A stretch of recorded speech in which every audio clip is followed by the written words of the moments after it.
새벽 음악 공기가 아직 차갑게 남아있는 이른 아침입니다. 창문 사이로 희미한 빛이 들어오고 방 안은 조용합니다. 많은 어르신들이 시간에 천천히 눈을 뜨십니다. 그리고 거의 습관처럼 이렇게 보시지요. 우크로 걸어가 물 한 잔을 따라 단숨에 들이킵니다. 아마 여러분도 오늘 아침 그렇게 하셨을지 모릅니다.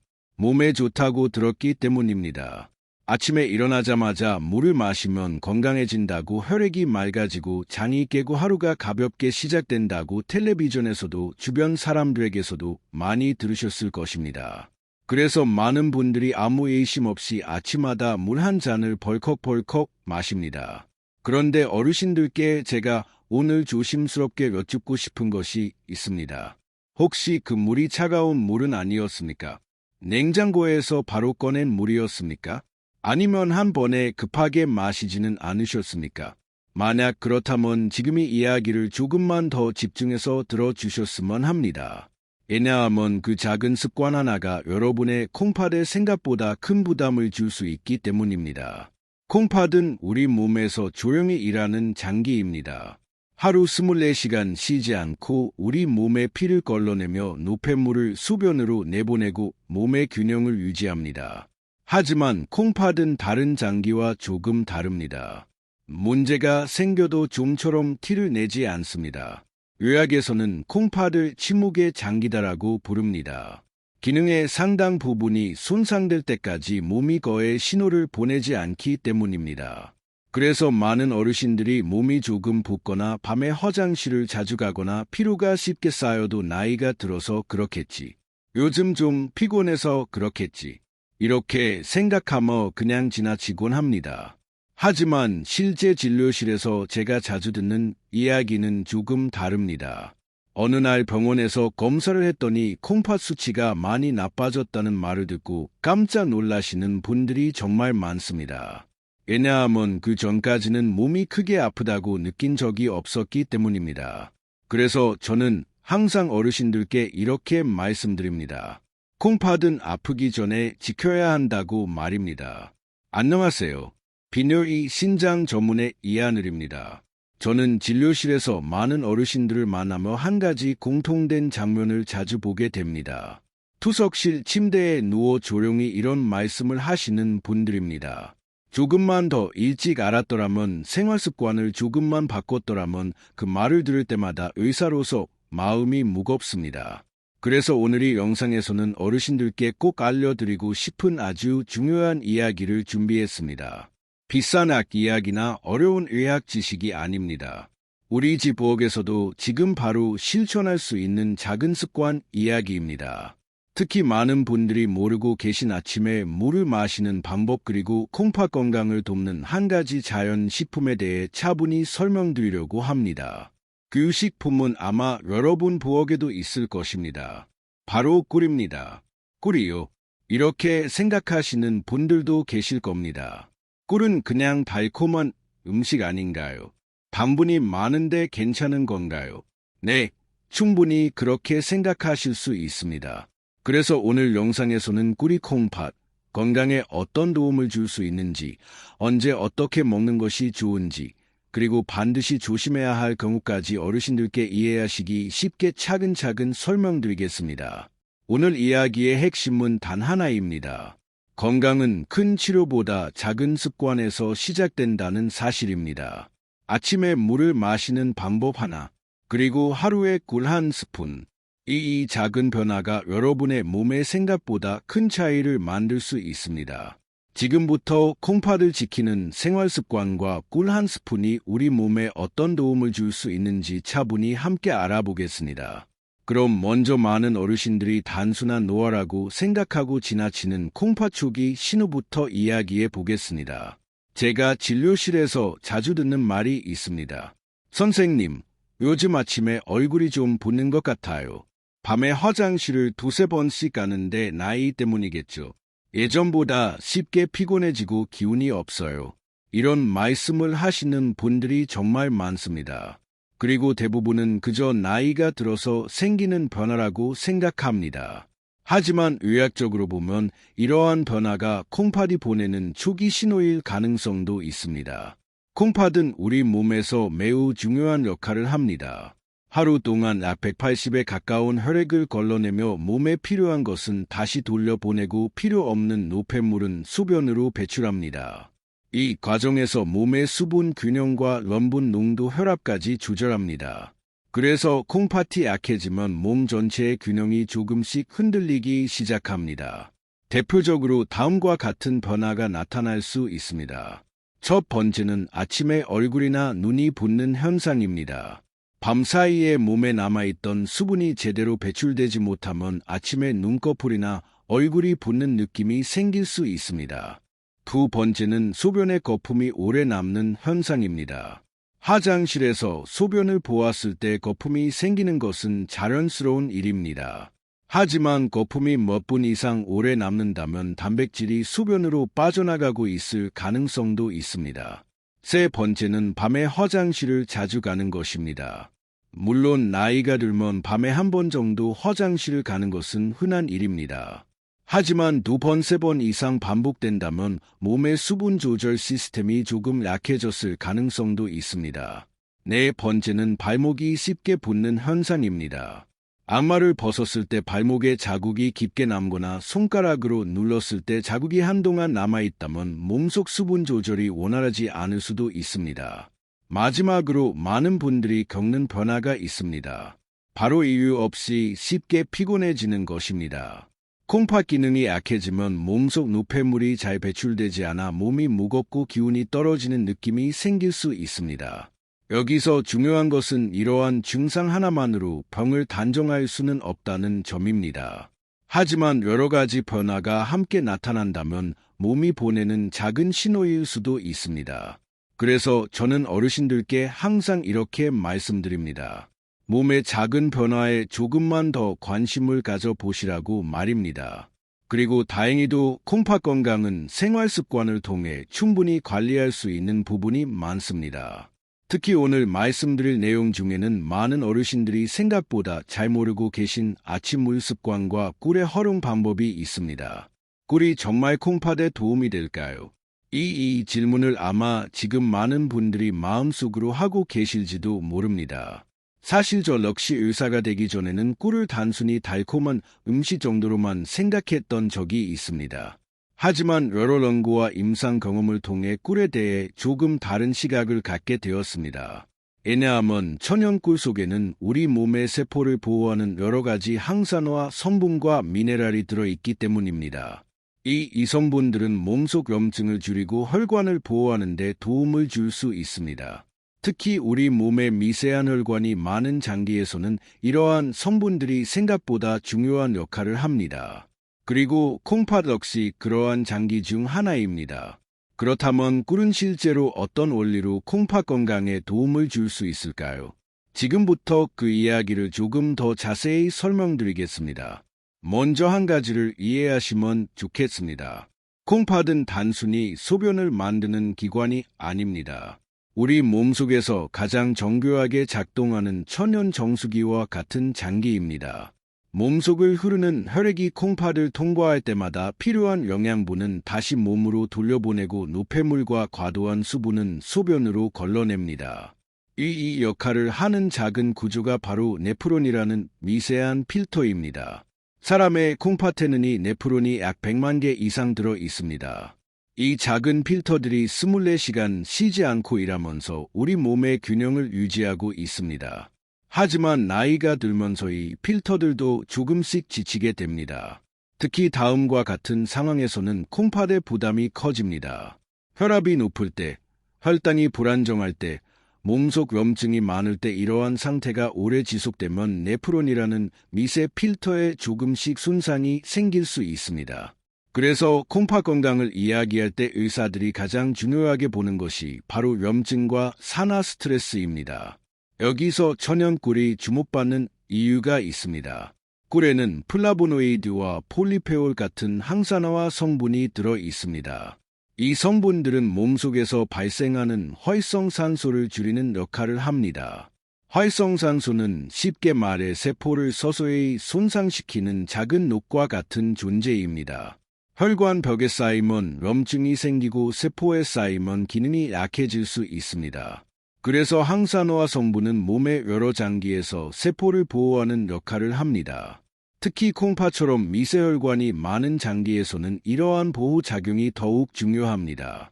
또 하나 흥미로운 점은 꿀이 가지고 있는 자연항균 작용입니다. 노년기에는 뇨로 감염이 생각보다 흔합니다. 원광이나 요로의 세균이 증식하면 소변을 볼 때 불편함이 생기고 심한 경우 콩팥까지 영향을 줄 수 있습니다. 천연꿀에는 세균의 성장을 억제하는 여러 가지 물질이 들어 있습니다.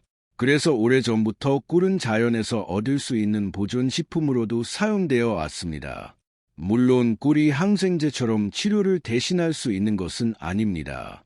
하지만 몸의 자연 방어 기능을 돕는 데에는 어느 정도 역할을 할 수 있습니다.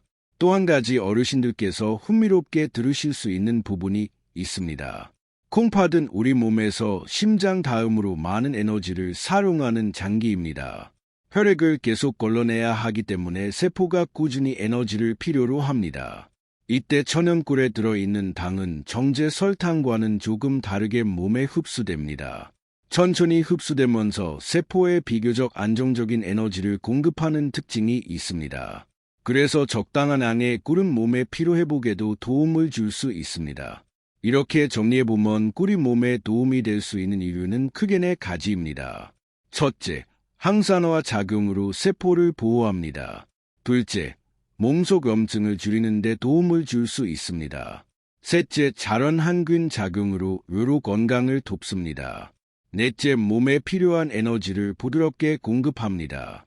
물론 여기서 중요한 것은 적당한 양입니다. 아무리 좋은 음식도 과하면 몸에 부담이 될 수 있습니다. 그래서 저는 항상 어르신들께 이렇게 말씀드립니다. 꿀은 약처럼 많이 먹는 것이 아니라 생활 속에서 작은 습관으로 사용하는 것이 좋다고 말입니다. 그리고 여기서 또 하나 중요한 이야기가 있습니다. 아무리 좋은 식품이라도 생활 습관이 잘못되어 있으면 그 효과를 제대로 보기 어렵습니다. 특히 많은 분들이 잘 모르고 계신 것이 바로 물을 마시는 방법입니다. 사실 제가 진료실에서 가장 자주 발견하는 문제 중 하나가 아침에 물을 마시는 습관입니다. 많은 분들이 건강을 위해 물을 많이 마셔야 한다고 생각합니다. 하지만 어떻게 마시느냐에 따라 몸에 도움이 될 수도 있고 오히려 부담이 될 수도 있습니다. 특히 콩팥 건강을 생각한다면 몇 가지 주의해야 할 습관이 있습니다. 지금부터 많은 어르신들이 모르고 계신 콩팥에 부담을 줄 수 있는 물 마시는 실수 3가지를 차분히 설명드리겠습니다. 먼저 첫 번째로 말씀드리고 싶은 것은 아침에 차가운 물을 바로 마시는 습관입니다. 많은 어르신들이 아침에 눈을 뜨자마자 냉장고에서 시원한 물을 꺼내 한 번에 마시는 경우가 있습니다.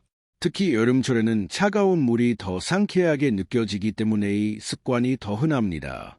하지만 아침 시간의 몸 상태를 생각해 보면 조금 다른 이야기가 됩니다. 우리가 잠을 자는 동안 몸의 체온은 약간 내려갑니다. 또한 밤사이 물을 거의 마시지 않기 때문에 몸은 약한 탈수 상태에 가까워집니다. 이때 차가운 물이 갑자기 위장으로 들어가면 위장과 혈관이 순간적으로 놀라게 됩니다. 특히 미세혈관이 많은 장기에서는 이러한 온도 변화에 조금 더 민감하게 반응할 수 있습니다. 그래서 아침에는 차가운 물보다 천에 가까운 미지근한 물을 천천히 마시는 것이 좋습니다. 한 번에 급하게 마시기보다 작게 나누어 마시면 몸이 훨씬 편안하게 받아들입니다. 두 번째로 흔한 실수는 물을 한 번에 너무 많이 마시는 것입니다. 건강을 위해 하루에 물을 많이 마셔야 한다는 말을 듣고 어떤 분들은 한 번에 큰 컵으로 물을 가득 마시는 경우가 있습니다. 물론 충분한 수분 섭취는 중요합니다. 하지만 콩팥 역시 한 번에 처리할 수 있는 양이 정해져 있습니다. 짧은 시간에 많은 물이 들어오면 콩팥은 갑자기 일을 많이 해야 합니다. 그래서 물을 마실 때는 한 번에 많이 마시는 것보다 조금씩 나누어 마시는 습관이 몸에 훨씬 편안합니다. 예를 들어 아침, 오전, 점심, 이후, 오후 이렇게 시간을 나누어 천천히 마시는 것이 좋습니다. 이 방법은 콩팥뿐 아니라 몸의 수분 균형을 유지하는 데에도 도움이 됩니다. 세 번째로 말씀드리고 싶은 것은 잠들기 직전에 물을 많이 마시는 습관입니다. 밤에 목이 마를까 걱정되어 잠들기 전에 큰 컵으로 물을 마시는 분들도 계십니다. 하지만 이 습관은 밤중에 화장실을 자주 가게 만드는 원인이 될 수 있습니다. 나이가 들수록 밤에 소변을 참는 능력이 조금씩 약해질 수 있기 때문입니다. 그래서 잠들기 직전에 많은 물을 마시면 밤에 여러 번 깨어나게 되고 결국 깊은 잠을 방해하게 됩니다. 수면이 부족해지면 몸이 회복되는 시간도 줄어들고 다음날 피로가 더 쉽게 쌓입니다. 그래서 보통은 잠들기 1시간 전 이후에는 수분 섭취를 조금 줄이는 것이 좋습니다. 대신 낮 동안 조금씩 나누어 마시는 습관을 들이면 밤에도 훨씬 편안하게 잠을 잘 수 있습니다. 이렇게 정리해보면 콩팥 건강을 위한 물 습관은 3가지로 요약할 수 있습니다. 첫째, 아침에는 차가운 물 대신 미지근한 물을 마신다. 둘째, 물을 한 번에 많이 마시기보다 조금씩 나누어 마신다. 셋째, 잠들기 직전에는 과한 수분 섭취를 피한다. 이 3가지 습관만 바꾸어도 몸의 부담은 생각보다 많이 줄어듭니다. 그리고 여기에 하나의 작은 습관을 더하면 몸이 훨씬 부드럽게 하루를 시작할 수 있습니다. 바로 꿀을 활용하는 방법입니다. 꿀은 언제 먹느냐에 따라 몸에 도움이 되는 방식이 조금 달라질 수 있습니다. 그래서 저는 환자분들께 하루 중 몇 가지 좋은 시간대를 자주 말씀드리곤 합니다. 특히 콩팥 건강을 생각할 때 도움이 될 수 있는 시간은 3가지가 있습니다. 아침, 오후 그리고 잠들기 전입니다. 지금부터 이 3가지 시간을 조금 더 자세히 설명드리겠습니다. 먼저 첫 번째로 말씀드릴 시간은 아침 공복 시간입니다. 우리가 잠을 자는 동안 몸은 약 6시간에서 8시간 정도 물을 마시지 않은 상태가 됩니다. 그래서 아침에 일어났을 때 몸은 비교적 수분이 부족한 상태가 됩니다. 이때 많은 분들이 급하게 물을 마시거나 차가운 물을 바로 마시기도 합니다. 하지만 몸을 부드럽게 깨우기 위해서는 조금 다른 방법이 더 좋습니다. 바로 미지근한 물에 꿀을 소량 섞어 천천히 마시는 방법입니다. 방법은 아주 간단합니다. 미지근한 물 1컵에 작은 숟가락으로 꿀 1스푼 정도를 넣고 천천히 마시는 것입니다. 이렇게 하면 밤 동안 쉬고 있던 위장도 부드럽게 깨어나고 몸의 수분 균형도 천천히 회복됩니다. 특히 중요한 것은 물이 너무 뜨겁지 않아야 한다는 점입니다. 꿀 속에는 여러 효소와 영양 성분이 들어있는데 물이 너무 뜨거우면 이 성분들이 약해질 수 있습니다. 그래서 손으로 만졌을 때 따뜻하다고 느껴지는 정도의 온도가 가장 좋습니다. 이렇게 아침을 시작하면 몸이 한결 가볍게 느껴질 수 있습니다. 그리고 두 번째로 말씀드리고 싶은 시간은 오후 시간입니다. 특히 점심 식사를 마치고 오후 2시에서 3시 사이가 되면 많은 분들이 조금 나른 느끼게 됩니다. 그래서 이 시간에 믹스 커피를 드시는 분들이 많습니다. 달콤한 커피 한 잔이 잠깐 기운을 올려주는 느낌을 주기 때문입니다. 하지만 커피 속 카페인은 인뇨 작용이 있어 몸의 수분을 빠르게 배출하게 만들 수 있습니다. 그래서 어떤 분들은 커피를 마신 뒤에 몸이 더 피곤해지는 느낌을 경험하기도 합니다. 이 시간에는 커피 대신 따뜻한 꿀차 한 잔을 드셔보시는 것도 좋습니다. 꿀은 몸에 부드러운 에너지를 공급하고 따뜻한 차는 몸을 편안하게 만들어줍니다. 여기에 레몬 한 조각을 함께 넣으면 상큼한 향이 더해어져 마시기 훨씬 좋습니다. 레몬에는 구연산이 들어있어 몸의 피로 물질을 줄이는 데 도움을 줄 수 있습니다. 그래서 많은 분들이 오후에 커피 대신 꿀 레몬차를 드신 후 몸이 훨씬 편안해졌다고 말씀하시기도 합니다. 그리고 마지막으로 말씀드릴 시간은 잠들기 전 1시간 정도의 시간입니다. 이 부분에서 조금 의외라고 생각하실 수도 있습니다. 왜냐하면 밤에는 물을 많이 마시면 화장실을 자주 가게 되기 때문입니다. 그래서 여기서 말씀드리는 방법은 물을 많이 마시는 것이 아니라 소량의 꿀을 천천히 섭취해야 하는 방법입니다. 작은 숟가락으로 꿀 1스푼 정도를 입안에서 천천히 녹여 드시면 됩니다. 이렇게 하면 몸이 편안해지고 잠들기 전 긴장이 완화되는 데 도움이 될 수 있습니다. 또한 밤에는 몸이 회복을 시작하는 시간입니다. 깊은 잠을 잘수록 몸의 여러 장기들도 편안하게 쉬면서 회복할 수 있습니다. 그래서 많은 분들이 이 방법을 실천한 후 밤에 깨는 횟수가 줄어들었다고 이야기하기도 합니다. 지금까지 말씀드린 3가지 시간을 정리해 보겠습니다. 첫 번째는 아침 공복에 미지근한 꿀물 한 잔, 두 번째는 오후 2시에서 3시 사이 따뜻한 꿀차, 세 번째는 잠들기 전 소량의 꿀 한 스푼.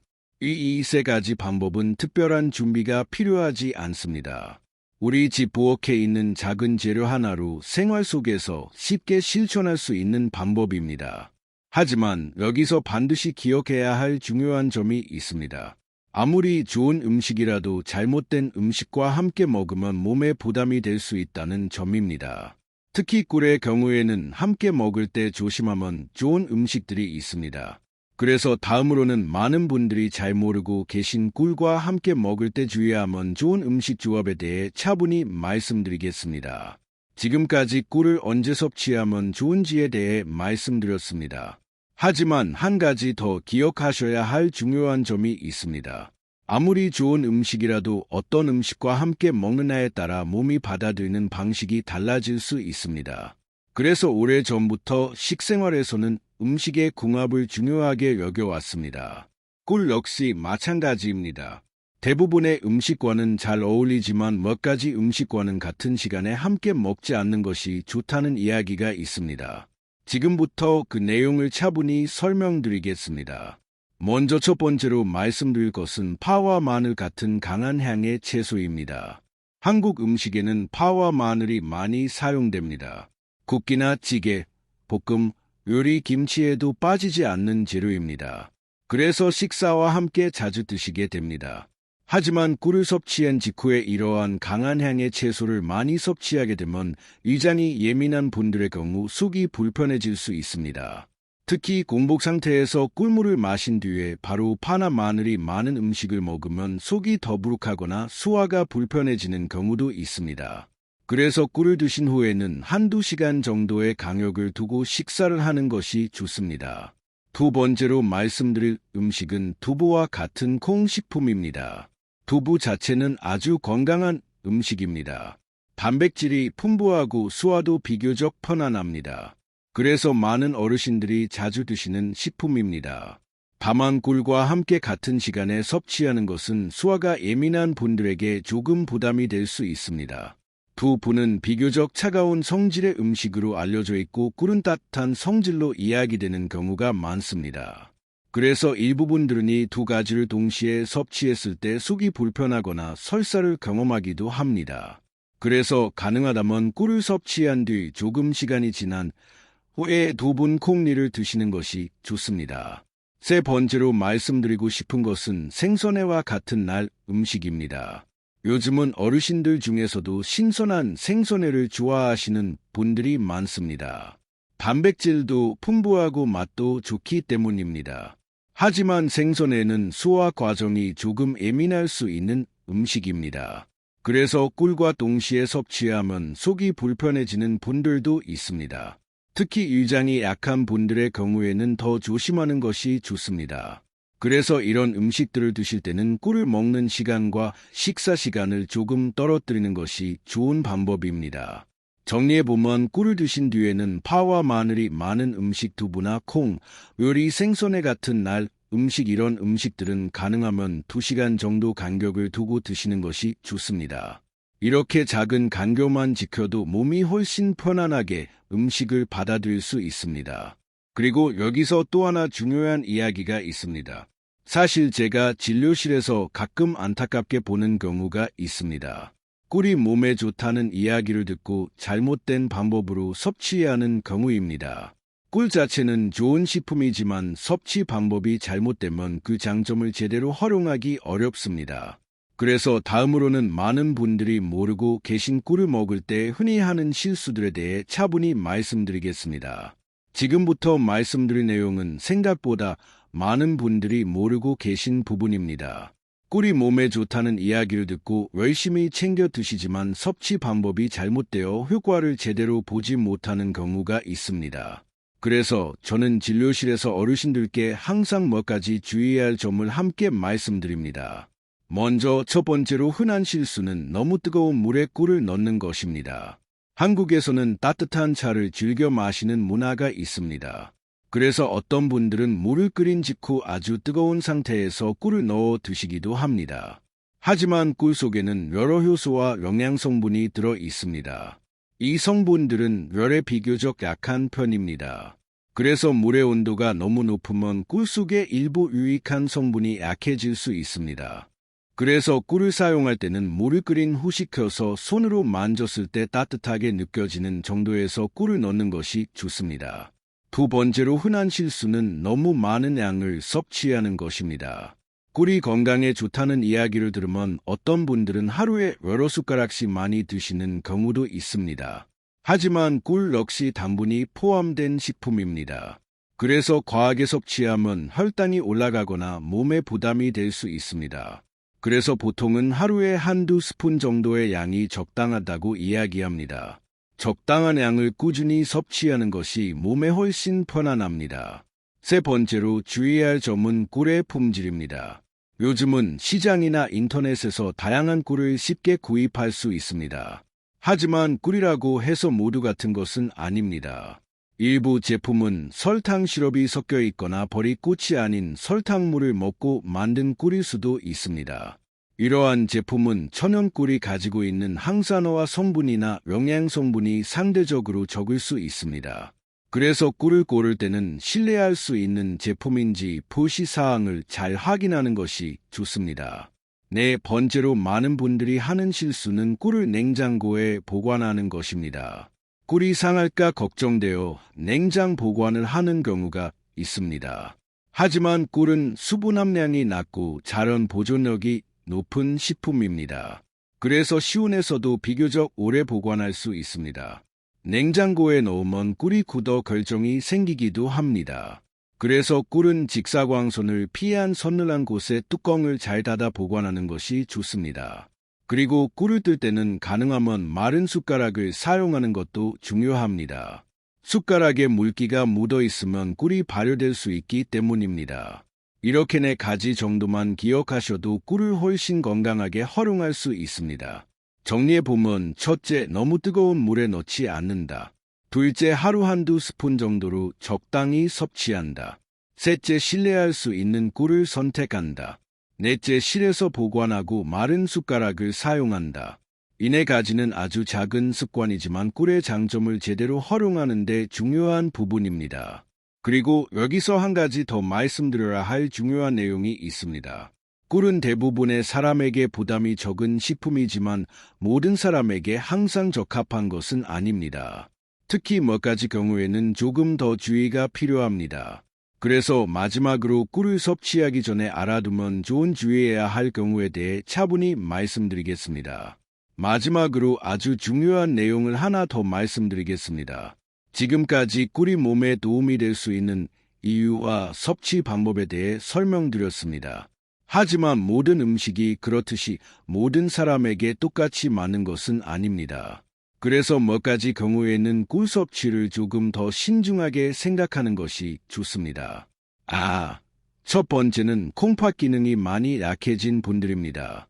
특히 병원에서 심장 기능이 많이 떨어졌다는 진단을 받았거나 투석 치료를 받고 계신 분들은 음식 선택에 있어 조금 더 주의가 필요합니다. 콩팥 기능이 많이 약해진 경우에는 몸속 미네랄 균형을 유지하는 능력이 줄어들 수 있기 때문입니다. 그래서 이런 경우에는 꿀을 포함한 식품을 섭취하기 전에 반드시 주치의와 상담하는 것이 좋습니다. 두 번째로 주의해야 할 경우는 혈당 조절이 어려운 당뇨 환자입니다. 앞서 말씀드린 것처럼 꿀은 정제 설탕과는 다르지만 그래도 기본적으로 당분이 포함된 식품입니다. 그래서 혈당 조절이 불안정한 경우에는 섭취량을 조절하거나 의사와 상의하는 것이 필요합니다. 특히 공복 혈당이 높거나 약을 복용 중인 경우에는 작은 변화도 혈당에 영향을 줄 수 있기 때문입니다. 세 번째로 많은 어르신들께 꼭 말씀드리고 싶은 부분이 있습니다. 바로 아기에게 꿀을 먹이지 않는 것입니다. 예전에는 감기에 걸린 아이에게 꿀물을 먹이는 민간요법이 있었습니다. 하지만 최근에는 돌 이전에 아기에게 꿀을 먹이지 말 것을 권장하고 있습니다. 왜냐하면 자연 상태의 꿀은 아주 드물지만 특정 세균의 포자가 포함될 수 있기 때문입니다. 어른의 소화 기관에서는 큰 문제가 되지 않지만 아기의 경우에는 면역 체계가 아직 충분히 발달하지 않았기 때문에 주의가 필요합니다. 그래서 돌 이전의 아기에게는 꿀을 먹이지 않는 것이 좋습니다. 이 세 가지 경우만 아니라면 대부분의 어르신들에게 꿀은 비교적 부담이 적은 식품입니다. 적당한 양을 생활 속에서 활용한다면 몸의 피로를 덜고 건강한 식습관을 만드는 데 도움이 될 수 있습니다. 지금까지 오늘 이야기한 내용을 간단히 정리해 보겠습니다. 먼저 콩팥은 우리 몸에서 매우 중요한 역할을 하는 장기입니다. 하지만 문제가 생겨도 쉽게 보내지 않기 때문에 생활 습관을 통해 미리 관리하는 것이 중요합니다. 특히 아침에 물을 마시는 방법, 수분을 섭취하는 습관, 그리고 작은 식습관의 변화가 몸에 큰 차이를 만들 수 있습니다. 그리고 생활 속에서 꿀을 적당히 활용하면 몸에 에너지를 보충하고 편안한 생활 습관을 만드는 데 도움을 줄 수 있습니다. 물론 가장 중요한 것은 꾸준함입니다. 한번 실천하는 것보다 작은 습관을 매일 이어가는 것이 몸에는 훨씬 더 큰 변화를 가져올 수 있습니다. 어르신들께서 건강한 하루를 보내시고 가족과 함께 편안한 시간을 보내실 수 있기를 저도 진심으로 바랍니다. 오늘 이야기한 내용이 조금이라도 도움이 되셨다면 주변의 건강을 걱정하는 친구나 가족에게도 차분히 알려주시면 좋겠습니다. 작은 건강 정보 하나가 누군가에게는 큰 도움이 될 수도 있기 때문입니다. 앞으로도 생활 속에서 실천할 수 있는 건강 이야기를 천천히 계속 전해드리겠습니다. 오늘도 건강하고 편안한 보내시기 바랍니다. 감사합니다.